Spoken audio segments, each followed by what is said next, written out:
부활은 우리가 믿죠. 그런데 정말 사실로 받아들이는가는 우리 안에도 갈등이 있습니다. 그리고 믿는데 정말 지금의 사실로도 믿고 있는가? 이건 쉬운 문제가 아니에요. 오늘 부활절이고 또 고난주간을 잘 보내고 이렇게 부활절을 맞이하고 있는데 고난주간 마지막 날부터 오늘 아침까지 좀 문득 이런 생각이 듭니다. 그러니까 최근에 이병헌 씨가 그 조은현 구단의 일대기를 그린 영화를 만들었죠. 그런데 거기서 이병헌 씨가 인터뷰하는 거 보면서 이 설교자와 비슷한 부분이 있다라는 걸 느꼈어요. 그 조은현 구단의 유명한 거는 그 불세출의 스타 이게 그 제자가 누구예요? 제자가 이창호. 와, 여러분 저 까먹었는데 알려주시지도 않고 다 아실 거면서.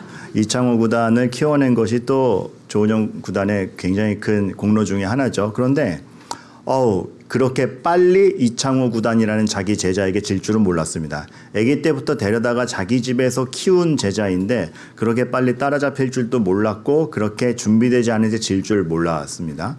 그래서 조은현 구단이 처음으로 정말 그때 일본, 중국 다 세계 제패할 때인데 자기 제자한테 치는 생각지 못한 불의의 일격에 정신을 못 차리는 장면이 나와요. 실제로도 굉장히 어려웠다라고 그래요. 근데 그 부분에 대사가 딱 있어요. 바둑판을 보면서 이 진짜 지는 건가? 그러니까 이게 판세를 보면서 막 이렇게 패배가 밀려오는 거를 보는 거죠. 그것도 자기 제자에게. 이게 너무나 생소한 경험인 겁니다. 그때의 그 어떤 정신이 나간 상태를 이병헌 씨가 이렇게 나지막하게 표현하는데 그때 대사가 이래요. 안 되나? 이게 어떻게 생각을 해도 안 되나? 이 뒤집을 수 없는 판인 거예요. 그래서 이병헌 씨가 요 한 줄 안 되나? 이게 한 줄로 여겨지지가 않았대요. 왜냐하면 조은현 씨 입장에서 인생이 뒤집히는 것이고 자기의 제자에게 지는 것이며 왕자를 내려놔야 되는 것이고 그 순간에 아직 판이 끝났지 않았지만 아무리 계산해도 뒤집을 수 없는 걸 알았을 때 공포와 허무감이 어떻겠나. 그래서 그 안 되게 하나 안 되나 그 하나를 대사하는데 굉장히 어려웠다는 얘기를 내가 조은현 씨의 마음을 진짜 알고선 하는 것인가? 내 감정으로 연기를 해야 되지만 또 내 감정이 나가면 조은현 씨가 안 보일 것이고 조은현 씨의 감정을 담아하려는데 참 그 큰 마음이 보이지가 않고 굉장히 어려웠다는 얘기를 들어요. 그래서 촬영하고도 계속 재촬영을 해야 되나 재촬영을 해야 되나 그런 생각을 많이 했대요. 어떤 점이 설교자랑 똑같은가? 저도 제 감정으로 하죠. 진심을 담아서 하죠. 그런데 때로는 제 감정 표출이나 제 개인의 소개가 아니지 않습니까? 그리고 하나님이 드러나야 되고 그리스도의 마음이 드러나야 돼요. 근데 담기가 어려워요. 그래서 과도하게 저를 노출했다가는 그리스도가 가려지고 또 그리스도를 이렇게 나타내자니 내가 과연 그 마음을 다 알고 있겠나. 그래서 밤마다 생각합니다. 오늘 설교 다시 해야 되나 다시 해야 되나. 막 무대가 있다라면 재촬영을 하고 싶은 게 설교의 자리이기도 해요.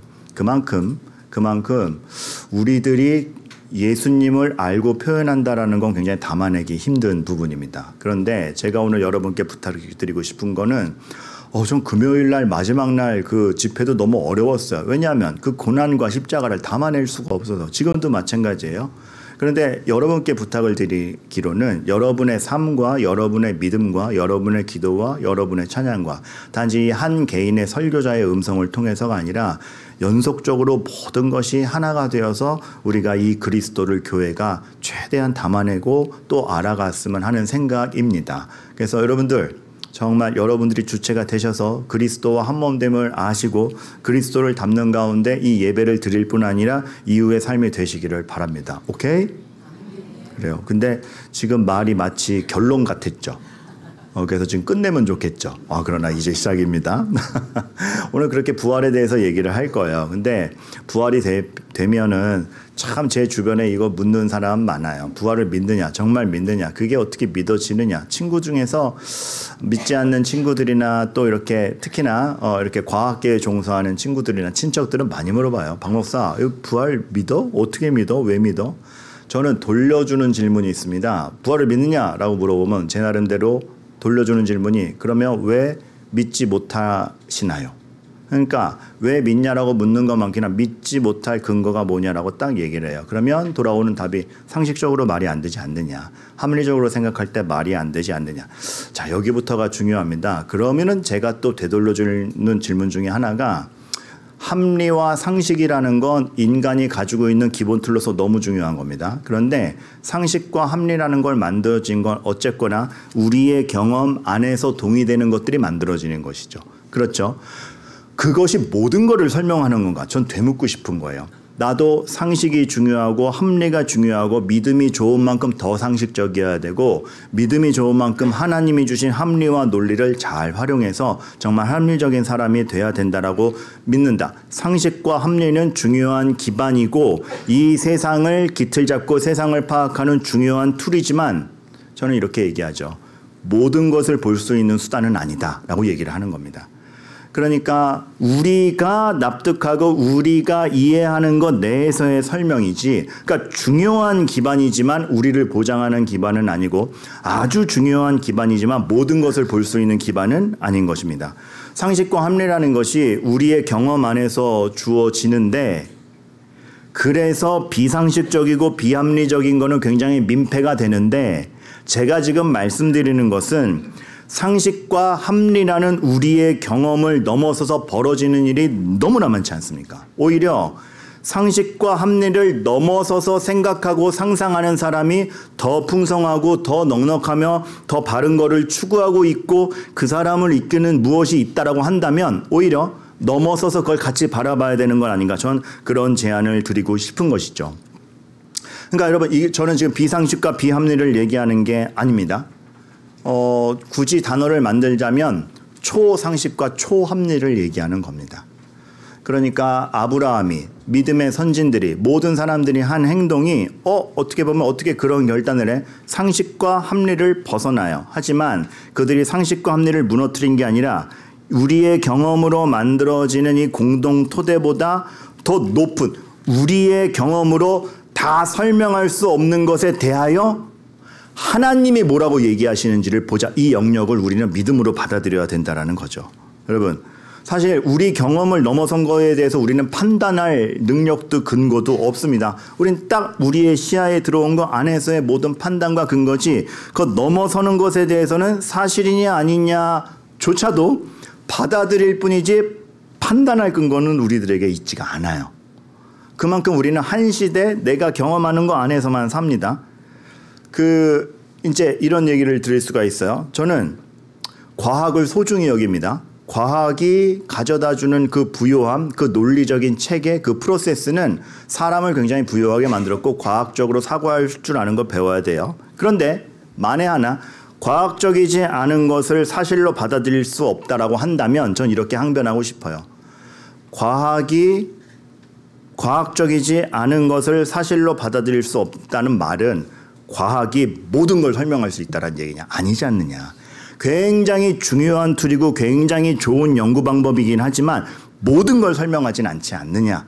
가치를 설명할 수가 없으며 보이지 않는 것에 대해 연구할 수 없는, 그러니까 과학이 사실을 보이는 토대에서 증명할 수는 있지만 우리 인간에게 있는 가치와 삶의 질까지 설명하거나 증명할 수는 없지 않은가. 한 의사 선생님이 이렇게 표현한 거 저 되게 멋있게 간직하고 있어요. 의사가 심장으로 피가 흘러가는 건 설명할 수 있지만 왜 심장을 향하여 가는지는 설명하지 못한다. 멋지지 않습니까? 제가 요즘 고민이 있어요. 설교 시간에 저만 감동해요.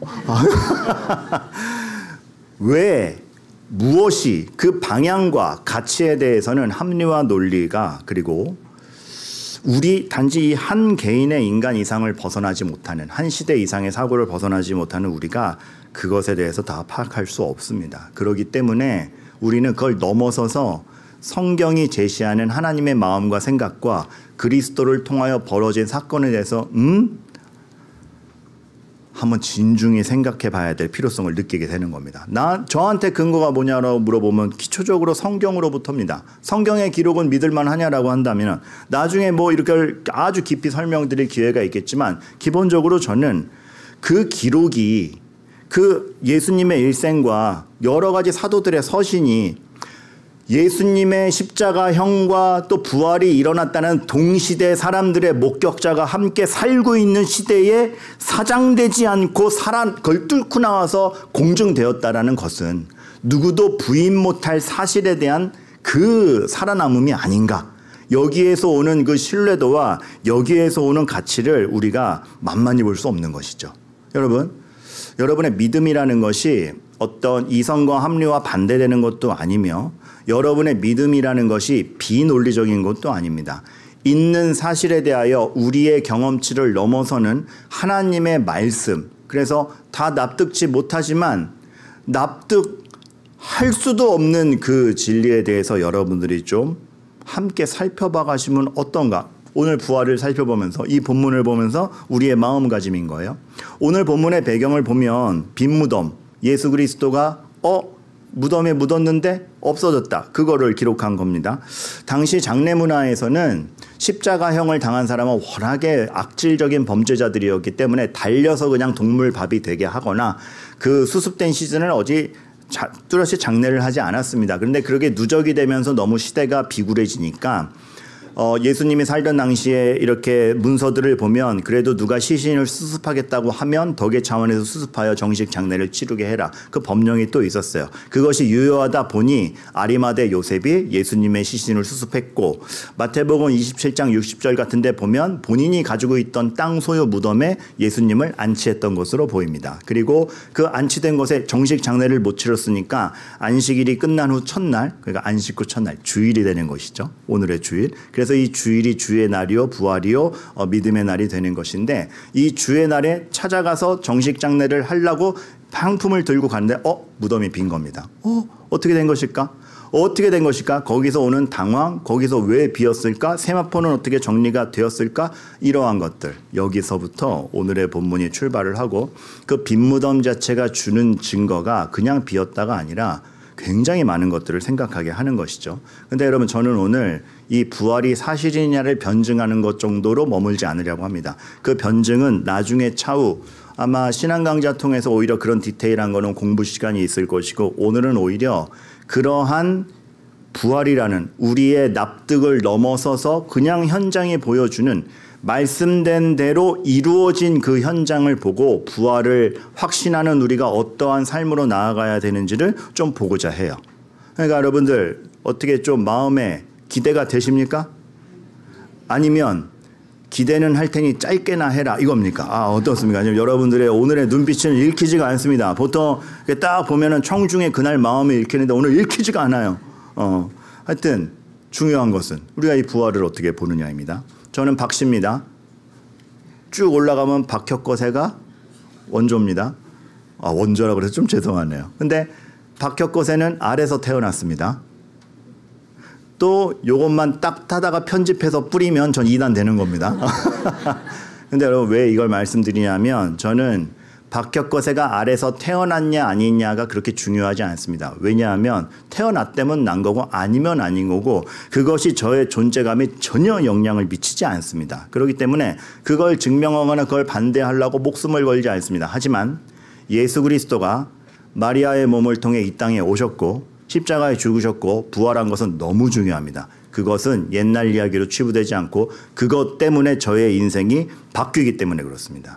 마리아의 몸을 통해 오신 예수 그리스도는 그냥 어느 시대 온 랍비가 아니라 창세기 3장 15절에서부터 여자의 후손을 통하여 여자의 후손으로 오리라 한 그 예언된 구원자가 말씀대로 온 것이며 그것이 시대마다 왕들과 선지자들을 통하여 예언된 것이고 정말 그 말씀 그대로 오셨고 우리가 지난번에도 살펴봤지만 가시는 길을 배반당할 것 아시고 가셨고 어떤 고난을 해야 되는지 알고 가셨고 불의의 일격을 당한 게 아니라 본인이 십자가를 지시는 것 알고 가셨고 게다가 오늘 말씀을 보면 그가 3일 만에 살아난다고 하셨지 않느냐를 이제 기억하고선 이 빈 무덤이 그냥 생긴 게 아니라 말씀대로 되어가고 있구나를 보는 것이고 그래서 그 예수 그리스도가 이 땅에 오시고 십자가에 죽으시고 부활하신 것이 그 예수 그리스도를 믿는 주의 자녀들을 위함이라는 것을 알 때에 지금 내가 예수님을 믿는다는 제 형편과 제 신분과 제 운명을 바꿔놓습니다.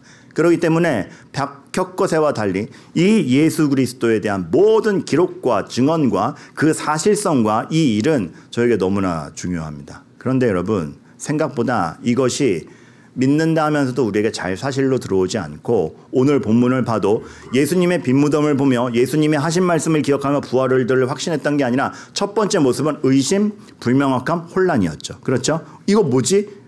아무도 부활할 것에 대해서 이전에 들었던 말씀이 그 의미인지도 몰랐고 확신하지도 않고 의심하고 불명확하고 뜻대로 안 되니까 혼란합니다. 아니 나는 장례나 다시 잘 치르러 왔는데 이게 뭐야? 의심, 불명확함, 혼란 속에서 이 부활의 첫날이 시작이 됩니다. 여러분 여기서 우리가 한번 따져봐야 돼요. 우리도 별반 다르지 않거든요. 무엇에서 의심하고 무엇에 불명확하고 무엇에 혼란합니까? 납득되지 않으면 의심합니다. 그렇죠? 납득되지 않으면 불명확합니다. 이게 이러면 이렇게 돼야지가 안 되면 혼란합니다. 보통 우리가 어디서 의심하고 어디서 불명확하고 어디서 혼란하냐면 사람이 참 그래요. 다 자기 기준입니다. 거의 자기 기준입니다. 그래서 납득되지 않는 것에서 의심하고 명확성을 갖지 못하고 혼란한데 그러면 무엇이 납득이냐라고 했을 때 내가 겪어본 것을 납득하는 거죠. 내가 겪어봤고 이해가 됐고 해서 납득을 하는 것이죠. 사람이 정말 자기의 경험치를 못 넘어가는 것이 사람인 줄을 우리가 이런 데서도 보게 되는 거고 이 오늘 24장의 본 정말 의심과 믿지 않았더라 허탄하게 여겨 이런 것들이 겪어보지 않은 일이 발생했을 때 받아들이지 못하는 인간에 대해서 보여주고 우리도 다르지 않습니다. 우리 겸손해야 돼요. 우리가 어떻게 겸손해야 되냐면 겪어보지 않은 납득되지 않는 사실이 내 앞에 왔을 때 부정하는 것이 아니라 내가 다 겪어보지 못했구나. 내가 다 알지 못하는구나. 내가 겪어보지 못한 더 넓은 것이 있구나라고 생각해야지 내 경험에 없으니 그건 아니다라고 얘기할 수 없는 거죠. 이거는 사실관계와 지식을 받아들이는 데 있어서 뿐만이 아니라 사람과 사람 사이의 인격적인 교제에서도 마찬가지인데 사람은 참 자기에게 납득되는 사람만 받아들여요. 자기에게 납득되는 사람만 받아들여요. 쟤는 왜 저래? 왜 저럴 수 있는지 내 경험에 없는 모습이라고 무시하거나 멸시하거나 적대적으로 여기면 안 되고 겪어보지 않은 것에 대해서 헤아릴 줄 아는 것이 우리의 인격적 발동이기도 해야 됩니다. 근데 사람 그거 진짜 안 하죠.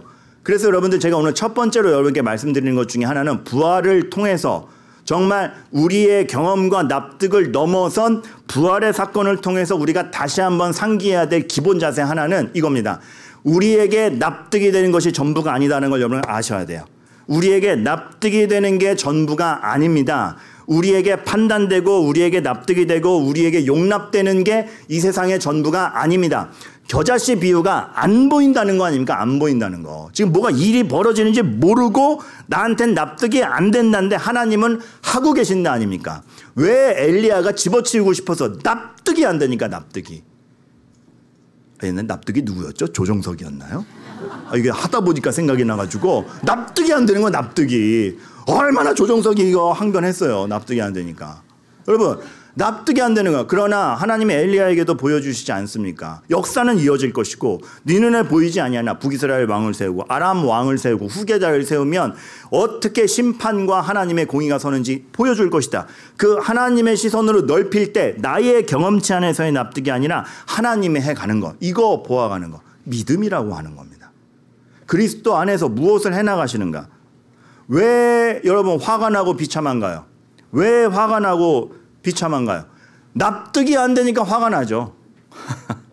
설명도 안 되고 근데 책임은 져야 되고 우리에게 하루가 그렇게 다가오지 않습니까?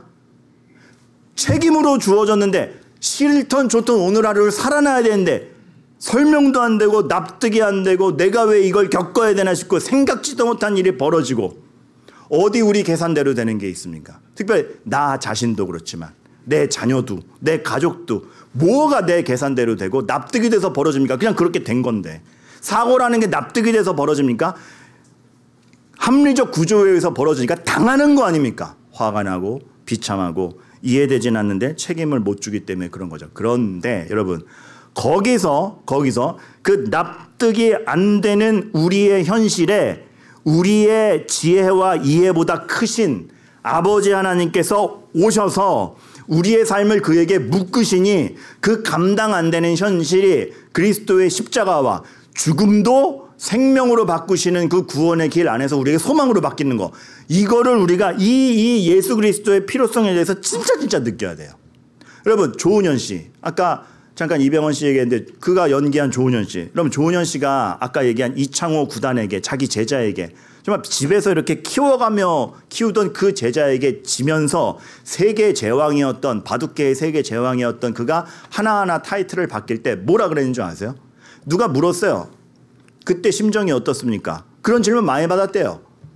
그 유재석 씨랑 인터뷰할 때 그 얘기 하더라고요. 뭐라고 대답했을 것 같아요? 참 격조 있으신 분이잖아요. 아쉽긴 하지만 타이틀에 뺏기는 건 아쉽지만 그래도 내가 키운 제자가 나를 넘어섰다는 청출어람에 보람을 느낀다. 전 이 정도 반응이 나올 줄 알았어요. 안 그래요, 여러분. 사람 그렇게 간단치 않습니다. 사람의 인생이라는 게 우리가 생각하는 대로 그렇게 다 설명되고 납득되는 걸로 표현되지 않습니다. 전 조은현 씨의 표현 보고 깜짝 놀랐어요. 제자 이창호에게 진 날 어땠습니까? 비참한 거죠, 뭐. 비참. 보람? 아니요, 비참. 그냥 그 제자에게 쓰러지는 자기 자신의 그 감당 안 되는 비참. 나중에 개인적으로 혼자 이렇게 혼자 공간에서 하는데 그거 말로 표현이 안 되는 부분입니다. 여러분, 인생은요, 말로 다 표현이 안 돼요. 내가 이해하여 정리할 수 있는 범위를 넘어가는 게 인생입니다. 솔직히 여러분 점점 그렇지 않으세요? 내가 감당하고 내가 설명할 수 있고 내가 책임질 수 있는 역량을 점점 넘어가는 게 인생이에요. 미치겠죠. 그래서 말로 설명 다 하지 못합니다. 그거를 다 설명하는 척하고 내가 가진 것으로 나를 책임질 수 있다라고 할 때 더 무너지는 것이죠. 바벨탑처럼. 거기서 그리스도가 들어오는 겁니다. 거기서 우리의 기량이 아니라 그리스도의 은혜로 그가 십자가를 지시고 죄의 결과에서 거둬내시고 죄의 영향을 받지 않는 정말 죄가 주인이 아닌 십자가의 영광과 부활의 영광 가운데 우리를 그의 몸으로 붙이신 그 영광이 신자에게 있어야 감당 안 되는 인생이 드디어 답을 찾아가기 시작하는 거예요. 제가 금요일에 말씀드렸지만 C.S. 루이스 고통의 문제라는 책은 지금까지도 고전으로 남아 있습니다. 고통에 대해서 어떻게 이렇게 수준 높은 생각을 할 수 있지? 성경에 나와 있는 고통, 그리스도인이 당해야 되는 고통에 대해서 어떻게 이렇게 명확하고 철저하게 설명할 수 있지? 그러나 제가 금요일에 소개해드린 책, 그가 투병하던 와이프를 잃고 나서 지은 책, 헤아려 본 슬픔에서는 이 고통의 문제에서 쓴 논리력이 하나도 없습니다. 하나도 없습니다. 본인이 쓴 책이고 본인이 분석한 고통인데 그게 자기 삶으로 오니까 이게 감당이 안 되는 거, 감당이. 그러면서 감당이 되지 않는 채 쓴 책이 헤아려 본 슬픔인데 심지어 이런 표현까지 있습니다. 고통의 문제에서 다 그리스도 안에서 해소돼야 된다고 자기가 얘기해 놓고선 헤아려 본 슬픔에서 긴 기간 기도를 안 들으신 것 같고 투병 중에 죽은 와이프를 딱 받아들이면서 이런 얘기를 해요. 그리스도를 더 안다고 지금 상황이 쉬워지나? 그리스도를 더 안다고 지금 슬픔이 사라지나? 이렇게까지 얘기합니다. 진짜 예수님을 부정해서가 아니라 그날 터져나오는 울음이 그렇게 고통에 대해서 잘 분석했던 이 사람이 이 자리에서 할 수 있는 말인 것뿐입니다. 여러분 그만큼 우리 인생 내가 책임 다 못 져요. 당해보면 다 감당 안 돼요. 우리 인생 나의 경험과 나의 논리와 나의 기량으로 다 표현도 못하고 다 받아들이지도 못합니다. 그래서 여러분의 인생이 버겁고 여러분의 인생이 말로 표현도 안 되고 여러분의 인생이 납득되지도 않아서 설명할 수 없어서 나오는 언어가 뭡니까? 한숨. 설명되지가 않는 거예요. 울음. 버티긴 해야겠는데 답은 없으니까 울음. 여러분들은 왜 예술가가 기괴한 그림을 그리나 싶죠? 기괴한 게 아니고 그렇게밖에 표현이 안 되는 겁니다. 사람이 말로 표현할 수 없는 것들이. 여기서 그 고통 앞에, 그 설명되지 않는 것 앞에 설명되지 않고 납득되지 않는 십자가를 지신 예수님이 우리 죄를 지시고 우리의 최종적인 정말 고통의 죄의 결과의 끝판왕의 죽음을 이기시고 십자가의 배반과 고통을 구원의 길로 바꾸신 예수님께서 그 영생 들고 오셔서 나를 믿는 자는 나와 붙는다. 이 영광을 함께 본다. 정말 한숨 짓고 울음 짓고 답이 없는 우리를 자신에게 붙이셔서 너희를 어떻게 해서든 선으로 이끌고 가는 구원의 존재인 나를 봐라 하시는 겁니다. 여러분, 우리가 믿는 예수 그리스도가 여러분에게 이만큼 실질적이기를 바랍니다. 정말 필요하고 그 그리스도를 여러분이 받아들이시기를 바라겠어요. 그러면 여러분 이런 질문 나올 수 있어요. 이거 예고편 때리는 건데 목사님 저는 그렇게까지 절박한 적이 없습니다. 아하, 제가 요 질문 때문에 다음 주는 아니고 다음 설교로 준비하는 것 중에 하나가 제가 요즘 요런 책을 읽고 있어요. 아무것도 부족한 사람이 없는 아무것도 부족함 없는 이에게 복음이 필요한 이유.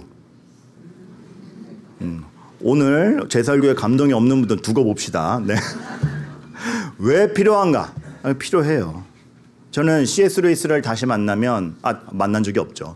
만나게 되면 이런 얘기를 하고 싶어요. 제가 그분의 고통을 감히 상상은 못합니다. 그럼에도 불구하고 제 입장 제 위치에서 나의 경험과 나의 위로가 아니라 성경이 제시하는 대로 다시 한번 힘을 내자고 얘기하는 건 그게 그분 귀에 들리지도 않을 거야. 하지만 그럼에도 불구하고 울며불며 해야 될 얘기는 그리스도를 더한다고 이 고통이 사라져? 이게 쉬워져? 쉬워지진 않는데 명확한 건 이 모든 일에 대한 책임자가 그리스도인 건 다시 말씀드릴 수 있어요. 납득이 되지 않는 일마저도 선하게 이끌어 가시는 주인이 있다라는 사실은 제가 말씀드릴 수 있어요라고 다시 한번 외치는 게 우리들이 아닌가 생각이 되는 것이죠. 그래서 여러분도 오늘 보면 7절에 이게 뭐지 하는데 얘기하잖아요. 여인들에게 이르기를 인자가 죄인의 손에 넘겨져 십자가에 못 박히고 제3일에 다시 살아나야 하리라 하셨느니라 한데 왜 당황하느냐? 그가 다시 살아난다고 하시지 아니하였느냐? 그 일을 봐라. 너희들의 최선 그저 장례 한번 잘 치르고 끝내지가 아니라 그거를 넘어서서 너희들의 경험치와 너희의 기대를 넘어서서 자신이 예언한 말씀대로 하나님의 뜻대로 이루어 가시는 하나님의 일을 보아라가 우리의 답이 되는 것이고 우리가 지향해야 될 바인 거죠. 교회의 비전이 무엇인가? 신박하고 아무도 생각하지 못한 얘기를 하는 게 교회의 비전이 아닙니다. 교회의 비전이라는 것은 하나님이 뭘 하고 계신가를 보아가는 게 비전입니다. 우리 눈에 보이지 않고 우리의 경험과 납득을 넘어서지만 하나님이 뭘 해가시는가를 계속 제시하고 계속 보여주는 게 진짜 교회를 살리는 비전이고 제가 여러분께 말씀을 드리고 싶은 겁니다.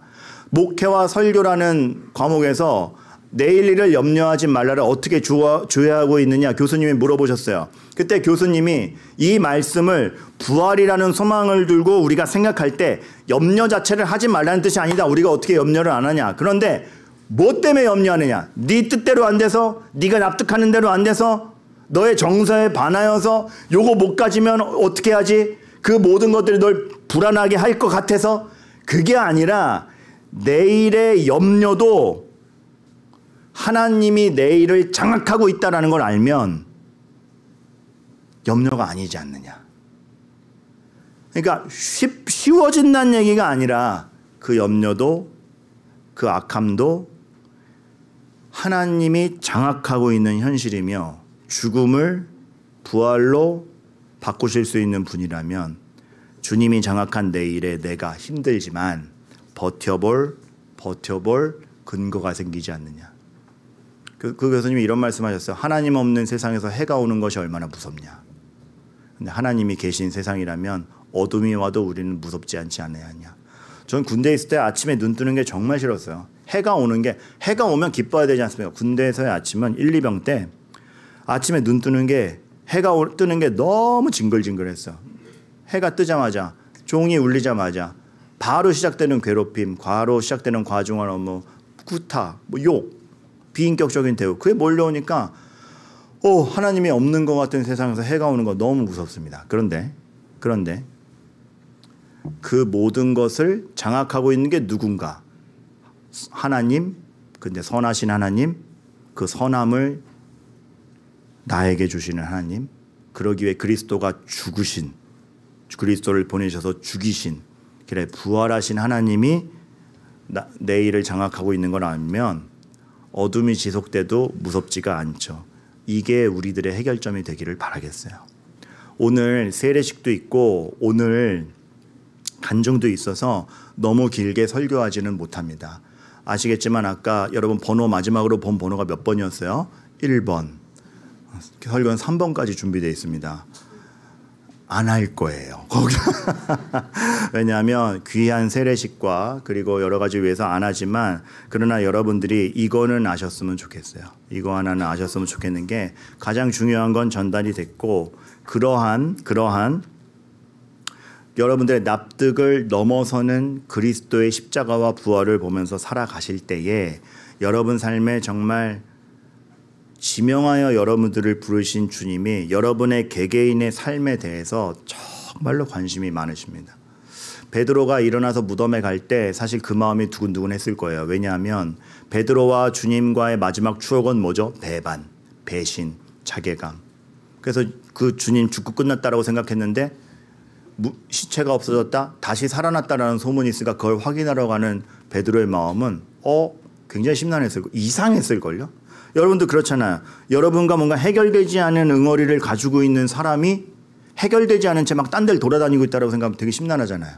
언제 어디서 어떻게 마주치지? 저 사람 나에 대해서 어떻게 생각하고 있을까? 저 사람 나에 대해서 뭐라고 하고 다닐까? 되게 막 심란하잖아요. 그런데 그러한 심란함에서 주님이 다시 만나셨을 때 하신 것은 용서와 사랑과 내양을 칠하였어요. 그 심란함 중에 우리의 납득과 우리의 실력대로 결과하게 내버려 두지 아니하시고 죽음을 생명으로 바꾸신 주님은 베드로를 회복시키시고 내양을 칠하라고 하십니다. 그래서 시편 126편 6절 말씀에 이런 말씀이 있죠. 울며 씨를 뿌리러 나가는 자는 반드시 기쁨으로 그 곡식단을 가지고 돌아오리이다. 이게 그냥 흥얼거리며 지는 게 아니고 씨를 뿌리러 나가야 되는데 동기도 없고 나가야 돼서 나가는 거고 나간다고 소망도 없어 막 울면서 막 가는 거예요. 근데 죽음을 생명으로 바꾸시는 주님께서 울며 씨를 뿌리는 그 우리 인생에 기쁨의 단을 만드신다는 거죠. 그 해결을 확신하실 수 있는가? 여러분이 가진 것으로 입력해서가 아니라 주님이 주시는 것으로. 팀 켈러는 이 구절을 이렇게까지 해석해요. 눈물이 씨다. 오늘 여러분에게 한숨이 있고 눈물이 있을 때 그게 씨인 거예요. 오늘도 날라갔구나가 아니고 씨인 거예요. 씨. 그리스도의 부활 앞에선 그게 씨가 되어서 우리가 모르는 것들이 자라나고 있고 기쁨으로 열매하는. 그러니까 주님을 의지하면서 답을 찾고 선포하고 울지언정 포기하지 아니하며 오늘 기도하는 여러분의 인생이 헛되지 않은 겁니다.